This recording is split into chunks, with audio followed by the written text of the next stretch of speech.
इस टाबरे को देखो, इस टाबरे को, ये सारा डिनोमिनेटर दर्शा रहा है आपको, जो डिनोमिनेटर है।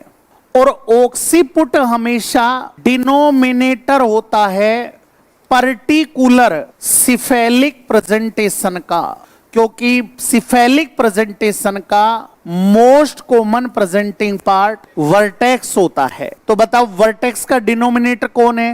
ऑक्सीपुट। ये है फ्रंटल एमिनेंस। मैं बार बार बोल रहा हूं ये वाला हिस्सा बाहर आएगा, तो बताओ कौन सा प्रेजेंटिंग पार्ट बाहर आएगा? ब्रो। इसलिए मैं इसे पर्टिकुलर किसका डिनोमिनेटर बोलूंगा? ब्रो का, सिंसिपुट का। फिर पढ़ो मेंटम। मेंटम का मतलब चिन्ह, और जब चिन्ह बाहर आती है बेटा तो ये एरिया क्या बाहर दर्शा रहा है? फेस, क्योंकि ये फेस को मूवमेंट करवाता है, और मेंटम हमेशा डिनोमिनेटर होता है फेस का। अब आप कहोगे सर ये भी फेस है, ये ब्रो का डिनोमिनेटर है, ये वर्टेक्स का डिनोमिनेटर है, पर सर तीनों प्रेजेंटेशन तो सिफेलिक ही है, तो फिर आप पर्टिकुलर ऑक्सीपुट को ही क्यों सिफेलिक प्रेजेंटेशन बोल रहे हो? भाई सबसे मेन चीज आपको पता होना चाहिए, सिफेलिक प्रेजेंटेशन के चांसेस जब ये पढ़ाए 96, उसमें से अकेला 96% वर्टेक्स प्रेजेंटिंग पार्ट का चांस होता है। इसलिए चाहे तुमसे वर्टेक्स का डिनोमिनेटर पूछे, चाहे सिफेलिक प्रेजेंटेशन का डिनोमिनेटर पूछे, हमेशा आंसर क्या करोगे? ऑक्सीपुट।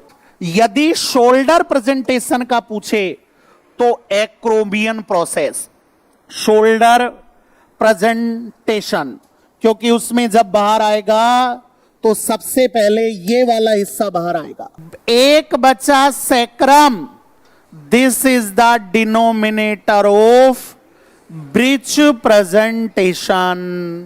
तो बताओ मैंने टोटल प्रेजेंटेशन कितने बोले? पहला सिफेलिक प्रेजेंटेशन, दूसरा ब्रिज प्रेजेंटेशन, तीसरा शोल्डर प्रेजेंटेशन। सारे बच्चे बोलेंगे सिफेलिक प्रेजेंटेशन का डिनोमिनेटर कौन सा है? सिफेलिक प्रेजेंटेशन के प्रेजेंटिंग पार्ट कितने होते हैं? मोस्ट कॉमन कौन सा होता है?